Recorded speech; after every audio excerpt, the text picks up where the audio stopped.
nisa, then you can marry her. What is nisa? Nisa is first of all biological nisa. Biological meaning she is now capable of making a baby. She can become pregnant. She has reached the age where the body is manufacturing the egg. She has a monthly cycle. So she is biologically a woman. But Allah wants something else. In addition to biological maturity, He wants to have psychological maturity, sociological maturity. And for her, the Quran speaks about maturity in a particular context. For example, if you have money, and the money is being kept for an orphan, and the orphan girl has now reached the age where the money can be given to her. This is what your father left for you. It's an inheritance.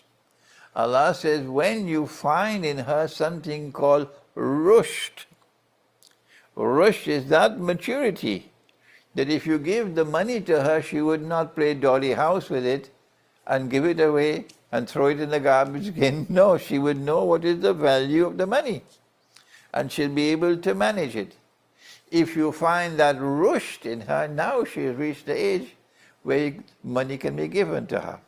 So in addition to biological maturity, there must also be a psychological and sociological maturity.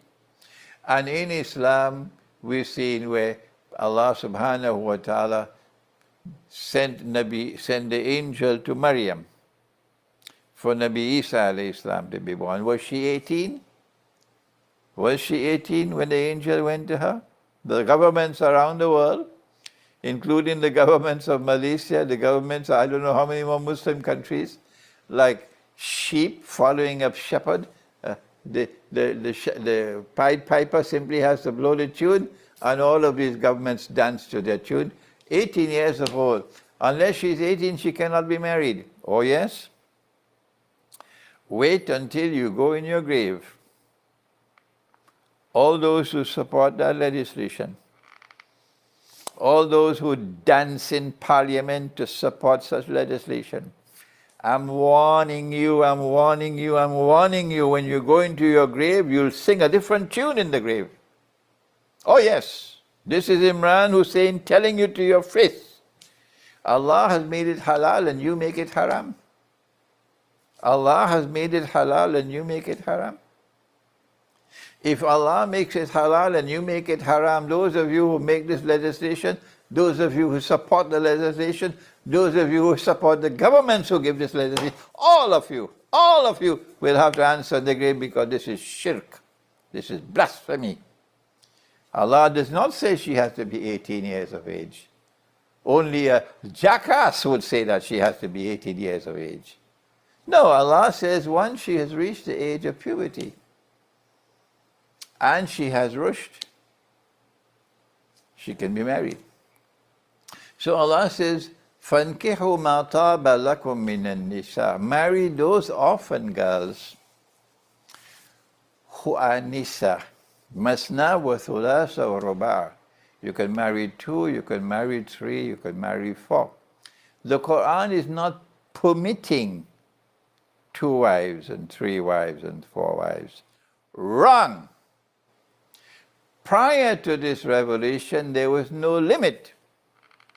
Not in Judaism, not in Christianity, nowhere.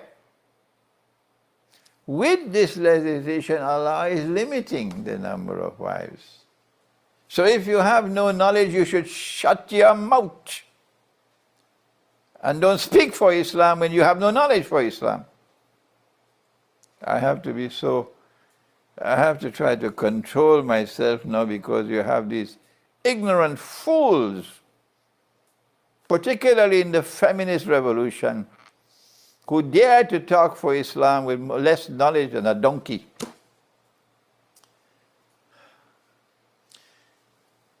Marry 2, 3, or 4.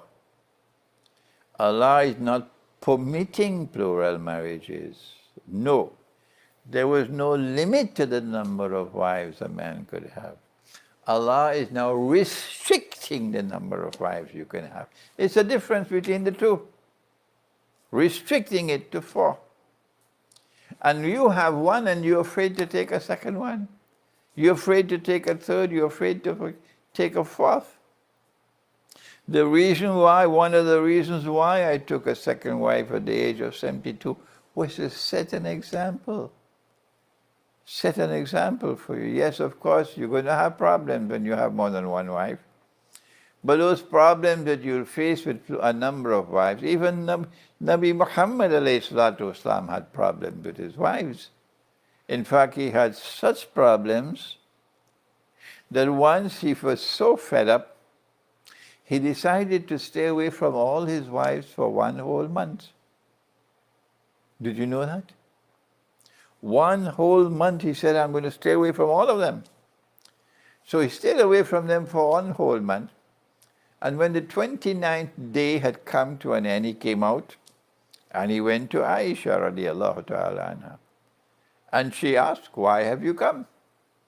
The month is not yet over. And he said, oh Aisha, the month sometimes has 29 days. So even he had problems with his wives. So if you have more than one wife, yes, you are going to have problems, but these are good for you. It teaches you patience, and you gain in wisdom. You know how to control your tongue. You know when to speak and when not to speak. You get a more knowledge about feminine psychology when you have more than one wife. It's good for you. And I have benefited, yes. I have benefited from taking a second wife. So, marry 2, marry 3, marry 4. But when you marry, you have to maintain your wives with equity. You cannot be unjust by giving to one and not giving to the other. No.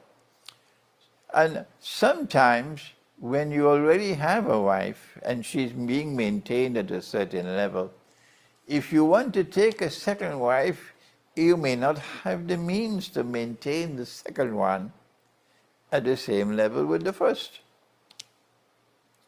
You cannot bring down her standard of living because you want to take a second wife. No.